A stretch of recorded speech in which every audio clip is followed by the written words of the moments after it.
সকলকে শুভ সময়। আমি প্রমিথিউস। যে বিষয়টা নিয়ে একটু কথা বলা দরকার সেটা হলো, আমি লাইভে এটা নিয়ে কথা বলতে পারতাম, সেটা হলো আর্গুমেন্ট ফ্রম কন্টিজেন্সি। কারণ ইদানিং অনেকেই এই বিষয়টা নিয়ে আলোচনায় আসছে আমাদের সাথে, কিন্তু আমার ওইভাবে মানে সময় না থাকায় আমি আসলে লাইভ না করে আমি মনে করলাম যে সংক্ষেপে একটা ভিডিও দেওয়া যায় কিনা এটার বিষয়ে। তো আর্গুমেন্ট অফ কন্টিজেন্সির কনসেপ্টটা খুবই সহজ, এটা এত জটিল কোনো কিছু না। এখানে যেই জিনিসটা বলা হয় সেটা হলো অস্তিত্বকে দুইটা ভাগে ভাগ করা হয়, একটা হচ্ছে কন্টিনজেন্ট এক্সিস্টেন্স আর একটা হচ্ছে নেসেসারি এক্সিস্টেন্স। তো এই দুইটার মানেটা কি?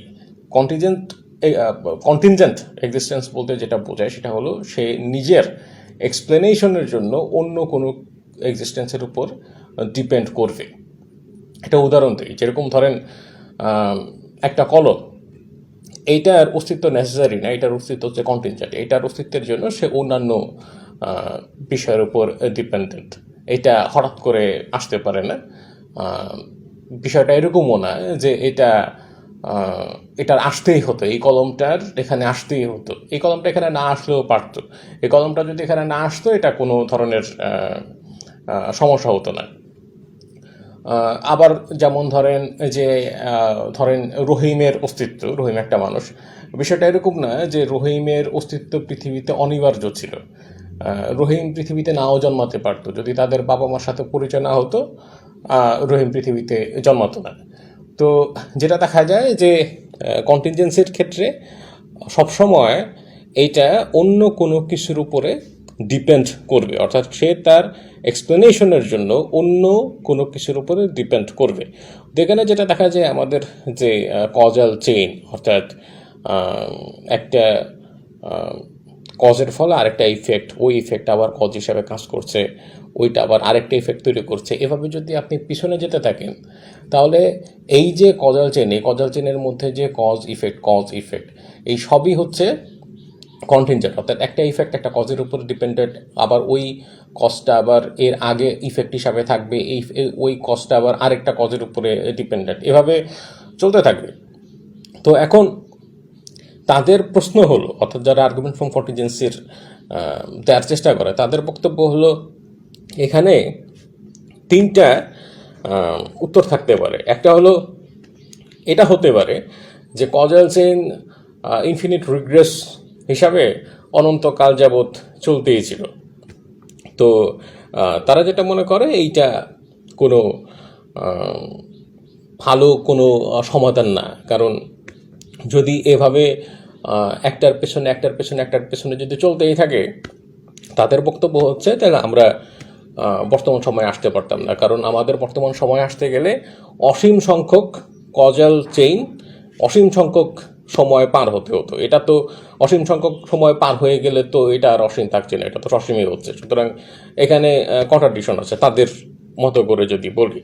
তাহলে এখানে তারা যে জিনিসটা বলার চেষ্টা করছে সেটা হলো যে এই চেইনটার একটা জায়গায় থামতে হবে, যেটার মধ্য থেকে এই চেনটা শুরু হয়েছে, কজাল চেনটা শুরু হয়েছে যে কজ থেকে, ওইটা হচ্ছে ফার্স্ট কজ, ওইটার কোনো ফার্দার এক্সপ্লেনেশনের দরকার নেই, ওইটা নিজে এক্সপ্লেন করবে, এটা একটা সমাধান। আরেকটা হচ্ছে যে একেবারে কোনো কিছু নাই, হঠাৎ করে একটা কন্টিনজেন্ট ইফেক্ট তৈরি হলো, ওইখান থেকে আমাদের অন্যান্য কার্যকারণ সম্পর্কের যে চেন ওইখান থেকে শুরু হয়েছে। যেরকম বিগ ব্যাংয়ের কথা যদি বলি, একেবারে কোনো কিছু নাই, হঠাৎ করে বিগ ব্যাং শুরু হয়েছে, এটার পিছনে কোনো নেসেসারি কোনো কজের দরকার নেই, কোনো ফার্স্ট কজের দরকার নেই, এটা একেবারে শূন্যতা থেকে তৈরি হয়েছে। তাদের বক্তব্য হচ্ছে এটাও তো হইতে পারে না, যে একেবারে শূন্যতা থেকে কিভাবে হঠাৎ করে একটা জিনিস চলে আসে। এটাই যদি হয় তাহলে তো আমাদের আশেপাশে যে কোনো সময় যে কোনো কিছুই হঠাৎ শূন্য থেকে চলে আসার কথা। সুতরাং এটা আমাদের ইনটিউশনের সাথে যায় না। এবং আরেকটা বিষয় হচ্ছে এটা আসলে মেনে নেওয়া যায় না যে একেবারে শূন্যতা থেকে কোনো কিছু নিয়ে হঠাৎ করে একটা জিনিস চলে আসলো। অর্থাৎ তিনটা সমাধান আছে, মানে তিনটা মানে অল্টারনেট আছে। একটা হচ্ছে কজাল চেইন চলতেই থাকবে, ইনফিনিট রিগ্রেস হিসাবে চলতেই থাকবে, এটার কোনো শেষ নাই, এটা একটা। আর একটা হচ্ছে এক কন্টিনজেন্ট ইফেক্ট হঠাৎ করে জিরো থেকে হঠাৎ করে এসে পড়ছে। আরেকটা হচ্ছে কজাল চেইনের একটা শুরু থাকবে এবং শুরু হচ্ছে ফার্স্ট কজ, ওইটার ফার্দার কোনো এক্সপ্লেনেশনের দরকার নেই, ওটা হচ্ছে নেসেসারি এক্সিস্টেন্স, যার নিজের এক্সপ্লেনেশনের জন্য অন্য কোনো কিছুর উপরে ডিপেন্ড করতে হয় না। তো তিনটার মধ্যে তারা যেটা মনে করে প্রথম যে দুইটা, ওই দুইটা নেওয়া যাবে না। প্রথম দুইটা কোনটা? ওই যে কোনো কন্টিনজেন্ট ইফেক্ট হঠাৎ করে শূন্যতা থেকে চলে আসছে, এটা একটা। আর একটা হলো যে কজাল চেইন ইনফিনিট রিগ্রেস থাকবে, এটা চলতেই থাকবে। এটার বিরুদ্ধে তাদের ভেটো হচ্ছে, এটা যদি হতো তাহলে আমরা বর্তমান সময়ে আসতে পারতাম না, কারণ পেছনে তো অনন্ত সময়, অনন্ত কার্যকারণ সম্পর্ক পাড়ি দিয়ে কীভাবে আমরা বর্তমান সময়ে এসে পৌঁছাবো। এটা হচ্ছে তাদের দুইটা অপশনকে তারা খারিজ করে দিয়ে তারা হচ্ছে 3 নম্বর অপশনের মধ্যে আসছে। 3 নম্বর অপশন হচ্ছে কজাল চেইন একটা নির্দিষ্ট জায়গায় থামবে, ওইখানেই নেসেসারি এক্সিস্টেন্স কাজ করবে যেখান থেকে কজাল চেইনের শুরু হয়েছে। ওইটাকে তারা গড বলার চেষ্টা করে। তারা মনে করে যে গড অমনিপটেন্ট, অমনিবেনেভোলেন্ট, অমনিশিয়ান্ট, তার কোনো ফার্দার এক্সপ্লেনেশনের দরকার নেই। অর্থাৎ তাদের কাছে তিনটা সিদ্ধান্তের মধ্যে এই নেসেসারি এক্সিস্টেন্স থাকবে, এটাই তাদের কাছে সবচাইতে, তারা মনে করে এটাই সঠিক, এবং বাকি দুইটা ওইভাবে কোনো সেন্স মেক করে না। তো এখানে যেই অনেকভাবে এটাকে ভেটো দেওয়া যায়, অনেকভাবে এটাকে খারিজ করা যায়। তবে আপনি যদি 3 নাম্বারটাকে মনে করেন এটা পিএসআর বা প্রিন্সিপাল অফ সাফিসিয়েন্ট রিজনকে এটা লঙ্ঘন করে না, বাকি দুইটা হচ্ছে প্রিন্সিপাল অফ সাফিসিয়েন্ট রিজনকে খণ্ডন, মানে প্রিন্সিপাল অফ সাফিসিয়েন্ট রিজনকে বাকি যে দুইটা ছিল ওই দুইটা প্রিন্সিপাল অফ সাফিসিয়েন্ট রিজনকে সমর্থন করে না, এটা প্রিন্সিপাল অফ সাফিসিয়েন্ট রিজনকে এটা মানে কোটা পূরণ করে। তো এইখানে প্রবলেমটা হচ্ছে 3 নাম্বার যে সলিউশনটা নিয়ে তারা আসে, এখানেও কিন্তু ওই সমস্যাটা থাকে। একটা জিনিস খেয়াল করেন, সেটা হলো যে আমরা যদি বলি যে ঈশ্বর নেসেসারি এক্সিস্টেন্স সে চয়েস করছে আমাদের ইউনিভার্সের কজাল চেইন, মানে এখন পর্যন্ত কার্যক্রম সম্পর্ক কেমন হবে এটা তার, সে চয়েস করছে। এখন প্রশ্ন আসবে তার এই চয়েসের প্রকৃতিটা কীরকম, চয়েসের নেচারটা কীরকম। এখন এখানে দুইটা সম্ভাবনা আছে, এখানে একটা একটা করে বিবেচনা করা যায়। প্রথম সম্ভাবনাটা হচ্ছে যে ঈশ্বরের নির্দিষ্ট একটা নেচার আছে, ওই নেচার অনুযায়ী ঈশ্বর কাজ করে। যেমন ধরেন ঈশ্বর ইলজিক্যাল কোনো কাজ করতে পারে না, তার নেচার অনুযায়ী তার চয়েস করতে হয়। এখন এইটা যদি হয়, ঈশ্বরের যদি একটা নির্দিষ্ট ফিচার থাকে, নির্দিষ্ট যদি নেচার থাকে, যে নেচার আপনার ঈশ্বরের চয়েসকে ডিরেকশন দিচ্ছে, তাহলে যে বিষয়টা হবে যে ঈশ্বরের পক্ষে ফ্রি থাকা পসিবল না, তখন ঈশ্বরের ফ্রি উইল থাকবে না। এটা ইবনে সিনা যখন আর্গুমেন্ট ফ্রম কন্টিজেন্সি দেয়, তখন আর্গুমেন্ট ফ্রম কন্টিজেন্সির বিরুদ্ধে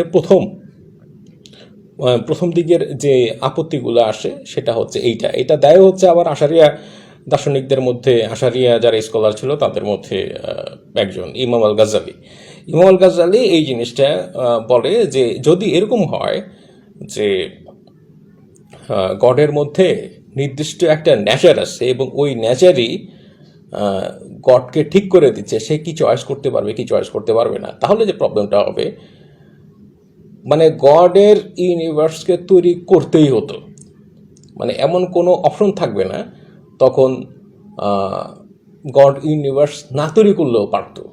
কারণ গডের ইচ্ছা, গড কি ইচ্ছা করবে না এটা নির্ধারণ করে দিচ্ছে গডের মধ্যে নির্দিষ্ট একটা ফিচার, গডের মধ্যে নির্দিষ্ট একটা টেন্ডেন্সি। যেরকম আমাদের মধ্যে যে বিষয়টা হয়, আমাদের যে ইচ্ছা, এটা অনেকটা ডিপেন্ড করে আমাদের ডিজায়ারের উপরে। আমরা যে ইচ্ছা করি সেটা অনেকটাই আসে আমাদের বাই ডিফল্ট, আমাদের মধ্যে যে ডিজায়ার আছে ওই ডিজায়ার থেকেই আমাদের ইচ্ছাটা তৈরি হয়। অনেক ক্ষেত্রে। গডের ক্ষেত্রে তো অন্য কোনো এক্সটার্নাল ফ্যাক্টরের প্রয়োজন নাই যে সে বাইরে থেকে কেউ তার ইচ্ছা নির্ধারণ করে দিচ্ছে।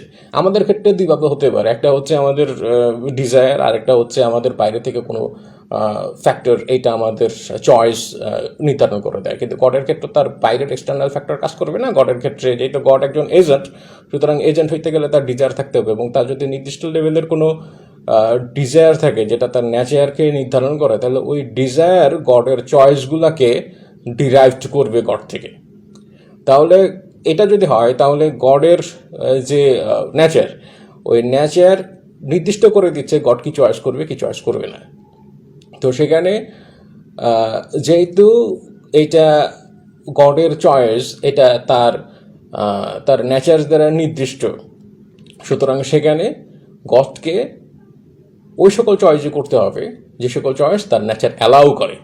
তো সেখানে গড যদি ইউনিভার্সকে তৈরি না করে অন্য কোনো সুযোগ ছিল না, কারণ গডের নেচার থেকেই এই জিনিসটা আসছে। এটা আপনারা সোভিয়েতের দর্শন কি ওইটার মধ্যেও একটা, আমি ওই বইটা দেখাবো, ওইখানেও ইবনে সিনা বা পেরিপিটেটিক ফিলোসফার নিয়ে যখন আলোচনা হচ্ছিল, তখন ইবনে সিনার এই যে আর্গুমেন্ট ফ্রম কন্টিজেন্সি বা বুরহান আল সিদ্দিকিন নামে যে আর্গুমেন্টটা আছে, ওইখানে আলোচনা করতে গিয়ে এটার তুলনা হয়েছে এরকম যে সূর্য থেকে যেরকম আলো আসে, সূর্যের পক্ষে যেরকম সম্ভব না তার আলোটাকে স্টপ করে রাখা, ওইভাবে গডের পক্ষেও সম্ভব ছিল না তার ইউনিভার্সকে তৈরি না করা।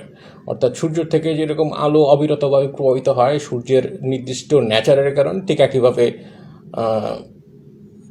গডের যে নেচার, ওই নেচার থেকে তার চয়েসগুলো উচ্চারিত হবে, এবং এই চয়েসগুলো যখন অ্যাক্টিভ হবে তখন ইউনিভার্সকে সে অ্যাকচুয়ালাইজ করবে আর কি। তো এখন এইটা যদি হয়, তাহলে মানে গডের পক্ষে পসিবল ছিল না এই পৃথিবী, এই মহাবিশ্ব তৈরি না করা। সুতরাং গডের ফ্রি উইল আর এখানে থাকছে না। তো এই জিনিসটা সর্বপ্রথম ওই সময়কালে মানে আশারিয়া স্কুল থেকে এই জিনিসটার আপত্তি তোলা হয়, এবং ইবনে আল গাজ্জালি এটা নিয়ে মোটামুটি ভালো ক্রিটিক করে আর কি।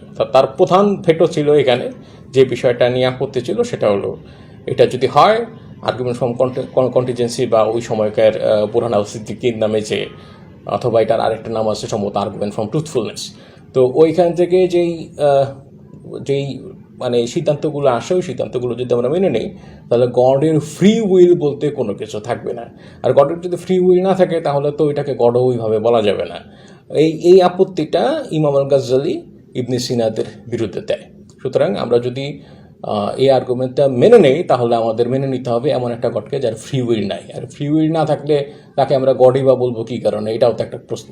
দ্বিতীয় যে প্রশ্নটা আসে সেটা হলো, যদি গডের নেচার কোনো ফিক্সড নেচার না থাকে, গড যা খুশি তাই করতে পারে, তাহলে যে প্রবলেমটা হবে, তখন আর পিএসআর এর কোটা পূরণ হবে না। কারণ ইউনিভার্সকে ব্যাখ্যা করার জন্য আমরা গডকে নিয়ে আসলাম নেসেসারি এক্সিস্টেন্স হিসাবে।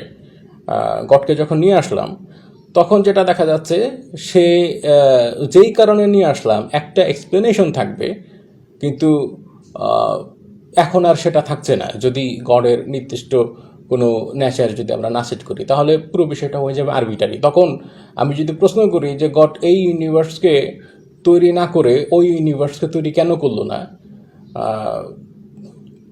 গড এ না করে কেন বি করলো না, বি না করে কেন সি করলো না, এটার উত্তর দেওয়া যাবে না।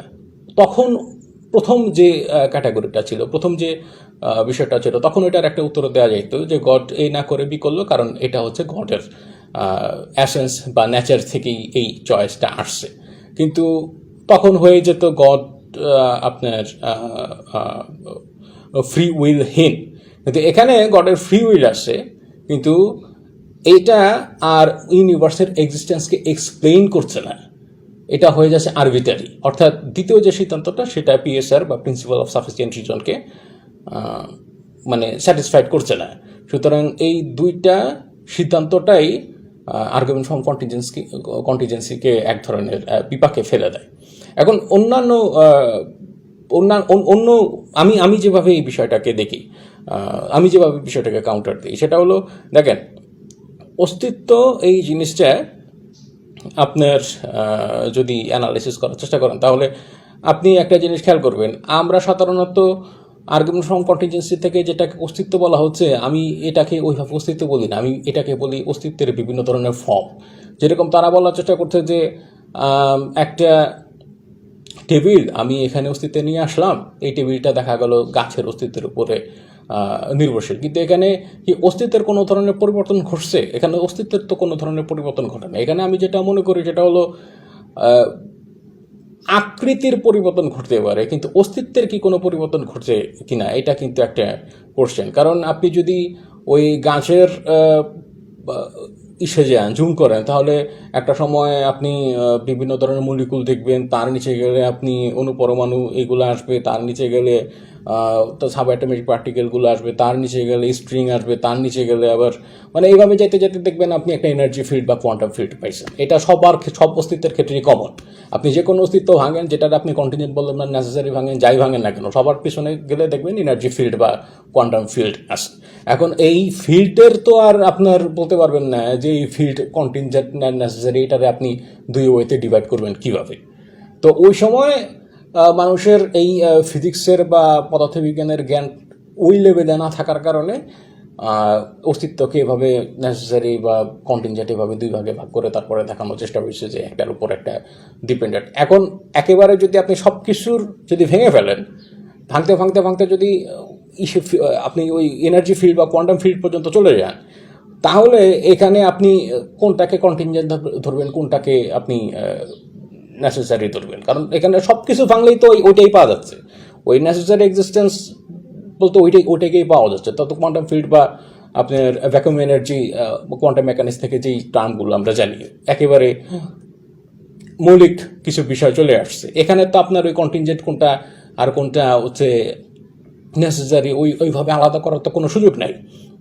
সুতরাং এইটা আমার কাছে মনে হয় না এইটা কোনোভাবে কোনো সাউন্ড এবং ভ্যালিড আর্গুমেন্ট দেয়। কারণ এখনকার আধুনিক পদার্থবিজ্ঞানের যেই সিদ্ধান্তগুলো যদি আমরা বিবেচনা করি, তাহলে এখানে আর্গুমেন্ট ফ্রম কন্টিনজেন্সি এখানে কোনো হালে পানি পাবে না। ওকে।